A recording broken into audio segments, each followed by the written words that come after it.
अच्छा जी, अस्सलाम वालेकुम। आज की जो वीडियो है उसमें हम लोग क्या देखेंगे, इफ़ एल्स को मज़ीद डिस्कवर करेंगे और उसके साथ कुछ ऑपरेटर्स जो होते हैं वो हम लोग देखेंगे। तो सबसे पहले ऑपरेटर्स पे आ जाते हैं कि जावा स्क्रिप्ट में कितनी तरह के ऑपरेटर्स होते हैं और कॉमनली कौन कौन से यूज़ हो रहे होते हैं। तो सबसे पहले हमारे पास ऑपरेटर्स में अर्थमेटिक ऑपरेटर्स आ जाते हैं, जिसमें आपके पास क्या क्या होता है, एडिशन, सब्ट्रैक्शन, मल्टीप्लिकेशन, डिवीज़न, जो हम पहले भी देख चुके हैं। अब एक ये क्या चीज़ है जो हमारे पास नई आई है, वो है मॉड्यूलस। मॉड्यूलस का मतलब होता है कि ये चेक करता है रिमाइंडर। जैसे कि आप किसी भी वैल्यू को डिवाइड कराते हैं तो चेक करते हैं कि इसका रिमाइंडर नल है, मतलब सॉरी, इसका रिमाइंडर ज़ीरो है या फिर कुछ रिमाइंडर में हमारे पास वैल्यू बच रही है। जैसे कि हम ये यूज़ कहाँ कर रहे होते हैं मोस्टली, जैसे ऑड एंड इवन नंबर को हम चेक करने के लिए। अब एक कंडीशन बनाते हैं, जैसे कि मैं कंसोल डॉट लॉग कर लेता हूँ 10 मॉड्यूलस कर लेता हूँ 2 से। मतलब कि मैं 10 को क्या कर रहा हूँ, डिवाइड कर रहा हूँ 2 से, लेकिन ये रिटर्न क्या करेगा, मुझे आउटपुट रिटर्न करेगा कि रिमाइंडर कितना बचा इसका, कि रिमाइंडर में कुछ बचा या नहीं बचा। अगर रिमाइंडर में मेरे पास ज़ीरो आ रहा है, इसका क्या मतलब है कि 10 is divisible by zero, completely divisible by zero, और हमारे पर रिमाइंडर में कुछ भी नहीं है, ज़ीरो है। इसका मतलब ये क्या है, इवन नंबर है। बात समझ आई। और इसी तरह अगर हम यहाँ ऑड नंबर ले लें तो वहाँ पर रिमाइंडर में क्या आ जाएगा, 1 आ जाएगा। तो इससे हम इवन और ऑड में कंपैरिजन कर सकते हैं। फिर हमारे पास एक होता है एक्सपोनेंशियल, मतलब 2 की पावर 3। ठीक है। अब ये किस तरह लिखते हैं, हम यहाँ पर आते हैं, इसको मॉड्यूलस की साइन दे देते हैं और यहाँ पर आने के बाद हम एक्सपोनेंट डाल देते हैं। अब मैंने लिया 2 की पावर 2 ले ली, तो हमारे पास क्या आउटपुट आया, 2 की पावर 2 मतलब 2 टू ज़ा 4, 2 की पावर 3 मतलब 2 को 3 दफ़ा मल्टीप्लाई, 2 टू ज़ा 4, 4 टू ज़ा 8। तो ये हमारे पास क्या हो गया, एक्सपोनेंट हो गया। फिर प्री इंक्रीमेंट और पोस्ट इंक्रीमेंट, और प्री इंक्रीमेंट पोस्ट डिक्रीमेंट ये हम लोग देख चुके हैं। डबल प्लस और डबल माइनस, मतलब कि +1 एंड -1। अच्छा, फिर हमारे पास आ जाते हैं assignment operators. Basic arithmetic operators हमने देख लिए, अब हमारे पास आ जाते हैं क्या, असाइनमेंट ऑपरेटर। असाइनमेंट ऑपरेटर सबसे पहले इक्वल टू, सिंपल, एक वेरिएबल में आपने एक वैल्यू असाइन कर दी। फिर हमारे पास आता है एडिशन असाइनमेंट। अब इसका क्या मतलब होता है, इसका सिंपल मतलब ये होता है कि प्रीवियस वैल्यू में न्यू वैल्यू को ऐड कर दो। जैसे कि मैंने लिया लेट वैल्यू इक्वल टू 10 और इसको कंसोल करा दिया,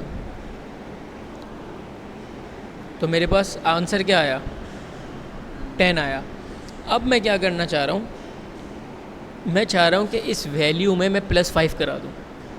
एक तरीका क्या है, वैल्यू की वैल्यू मैं अपडेट कर रहा हूँ, वैल्यू मैंने इक्वल टू कर दिया, किससे प्लस करना है मुझे, 5 से। लेकिन करना किसको प्लस है, वैल्यू को।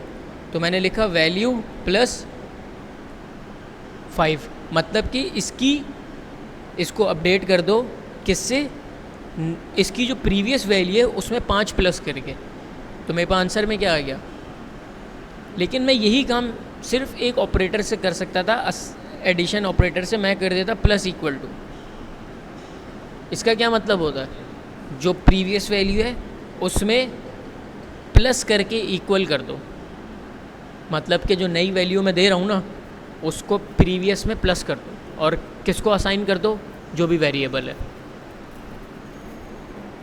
इसी तरह हमारे पास क्या होता है, सब्ट्रैक्शन असाइनमेंट है, multiplication, division, same goes for these 3। के सब्ट्रैक्शन में क्या होगा, प्रीवियस में से माइनस हो जाएगा, मल्टीप्लिकेशन में प्रीवियस में मल्टीप्लाई हो के आएगा, और डिवाइड में प्रीवियस में डिवाइड हो के आएगा। फिर हमारे पास वही मॉड्यूलस आ गया और एक्सपोनेंट आ गया। ये भी हम वही तरीका है कि मॉड्यूलस होकर बराबर होगा प्रीवियस वैल्यू में, और एक्सपोनेंट लग के प्रीवियस वैल्यू में बराबर होगा। इसकी एग्जांपल भी दी हुई है। इसका मतलब क्या है कि अगर x एक्सपोनेंट आप 2 करते हो, इसका मतलब है प्रीवियस जो भी x की वैल्यू है उसको आप एक्सपोनेंट कर रहे हो किससे, 2 से। अच्छा, अब हमारे पास असल आए कंपैरिजन ऑपरेटर, जहाँ पर हम अपना इफ़ एल्स की चीज़ को कंटिन्यू करेंगे। इफ़ एल्स में हम क्या करते हैं, कंडीशंस लगाते हैं, और कंडीशंस के लिए हम क्या कर रहे होते हैं, किसी भी दो चीज़ों के बीच में, दो से ज़्यादा चीज़ों के बीच में हम कोई डिसीजन ले रहे होते हैं, जिसके लिए हमें उन दोनों वैल्यूज़ को कंपेयर कराना पड़ता है। और कंपेयर मल्टीपल तरीके से हो सकती है, ठीक है। तो इन वैल्यूज़ को अब देखते हैं कि ये किस तरह काम करती हैं। तो अपने कोड बेस में आते हैं, प्रीवियस कोड को कमेंट कर लेते हैं, और यहाँ पर हम सबसे पहले क्या बनाते हैं, एक इफ़ की कंडीशन बनाते हैं। अच्छा, सबसे पहले बेसिक से स्टार्ट करते हैं। मैं बोलता हूँ इफ़ 10 इक्वल्स टू 10 स्ट्रिंग में, तो क्या कर दो, console dot log values are equal, नहीं तो क्या कर दो, console dot log values are not equal. ये बात समझ आती है, बहुत बेसिक सी चीज़ है कि अगर 10 और 10 बराबर हैं तो क्या है, इक्वल है, अगर नहीं है तो फिर नॉट इक्वल। सिर्फ एक फ़र्क है देखने के लिए कि यहाँ पे 10 की टाइप क्या है और यहाँ पे 10 की टाइप क्या है, मतलब कि ये नंबर है और ये क्या है, स्ट्रिंग है। कोटेशंस में क्या होता है, हमारे पास स्ट्रिंग होता है। तो मैं यहाँ पे आता हूँ, मेरे पास क्या मिल रहा है, वैल्यूज़ आर इक्वल। अब हमारे पास कुछ जगह हमें टाइप रिस्ट्रिक्ट नहीं करनी होती, कुछ जगह टाइप रिस्ट्रिक्शन हमें चाहिए होती है। अभी हमारे पास ये लूजली टाइप्ड चेकिंग हो रही है, मतलब कि दो वैल्यूज़ हैं, वैल्यूज़ तो सेम है बट उनकी डेटा टाइप क्या है, डिफरेंट है। अगर तो मैं ये चाहता हूँ कि नहीं भाई, मुझे जो है दोनों चीज़ें चेक करनी है, वैल्यू प्लस डेटा टाइप, तो अब मैं क्या यूज़ करूँगा, ट्रिपल इक्वल टू यूज़ करूँगा। ये भी कंपैरिजन ऑपरेटर है, लेकिन ये क्या चेक करता है, ये बोलता है भाई लेफ़्ट और राइट वाली वैल्यूज़ तो सेम हो, लेकिन उसके साथ साथ उनकी डेटा टाइप भी सेम होनी चाहिए, नहीं तो दे आर नॉट इक्वल।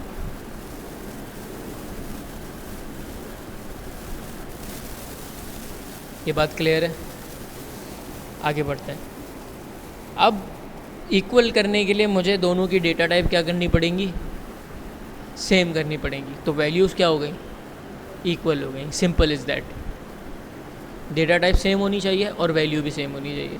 तो ये हमारे पास क्या हो गया, ट्रिपल इक्वल टू की फंक्शनैलिटी हो गई। अब हमारे पास एक और केस है, हम ले रहे हैं एक variable let age equal to 20। हमने बनाई एक कंडीशन, हमने कहा अगर एज, अब हम यूज़ कर रहे हैं कंपैरिजन ऑपरेटर, कौन सा वाला, ग्रेटर देन और लेस देन वाला। अभी हमने सिंपल चेक कर लिया कि ये इसके बराबर है या नहीं। अब हम बात कर रहे हैं रेंज की, कि वैल्यू इससे बड़ी है या छोटी है, ठीक है। मैं कह रहा हूँ अगर एज ग्रेटर देन है 18, मतलब एज क्या है, 18 से बड़ी है, जिसकी तरफ आपके जो ये होता है, ये ऑपरेटर आपका ग्रेटर देन का जिसकी तरफ ओपनिंग होती है, माउथ की ओपनिंग होती है, वो वैल्यू बड़ी होनी चाहिए। तो एज बड़ी है किससे, 18 से, तो क्या कर दो, console dot log you can attend this seminar, आप सेमिनार अटेंड कर सकते हो। अगर ऐसा नहीं है, else you can not attend this seminar. अभी एज क्या है, 20, तो हमारे पास क्या आया, you can attend this seminar. अब देखो हमने रेंज दे दी, हमने ये नहीं बोला अगर एज 18 हो तो सेमिनार अटेंड हो सकता है, ये नहीं बोला, मैंने बोला बस 18 से बड़ा होना चाहिए। एक हमने रेंज दे दी। लेकिन अगर मैं 18 देता हूँ तो क्या एक्सपेक्टेड आउटपुट आएगा, एल्स चलेगा। क्यों चलेगा भाई, मैंने बोला है अगर 18 से बड़ा हो, 18 नहीं बोला, तो हमारे पास क्या आया, you can not attend this seminar, मतलब ये बंदा 18 साल का है और मैं कह रहा हूँ 18 से बड़ा हो। अब कंडीशन एक और आ गई कि नहीं यार, मुझे तो चाहिए कि 18 भी हो तो भी मैं अलाउ कर दूँ। तो हमने क्या कहा, कि अगर ग्रेटर देन इक्वल टू हो जाए 18 के, तो क्या हो सकता है, सेमिनार अटेंड कर सकता है। तो ये हमारे पास क्या हो गया, ग्रेटर देन का ऑपरेटर हो गया। ग्रेटर देन इक्वल टू का मतलब एज बड़ी हो या फिर बराबर हो किसके, गिवन नंबर के। तो आप क्या कर सकते हो, अब 18 पर चेक करते हैं, हमारे पास आउटपुट क्या आ रहा है, you can attend this seminar. लेकिन 17 अगर हम कर दें तो हमारे पास क्या आ गया, you can not attend this seminar. तो हमारे पास हायर लिमिट अभी कोई भी नहीं है, लोअर लिमिट हमने दी हुई है। तो ये हमारे पास कौन सा ऑपरेटर आ गया, ग्रेटर देन, और ग्रेटर देन इक्वल टू दोनों उसमें कवर होगा।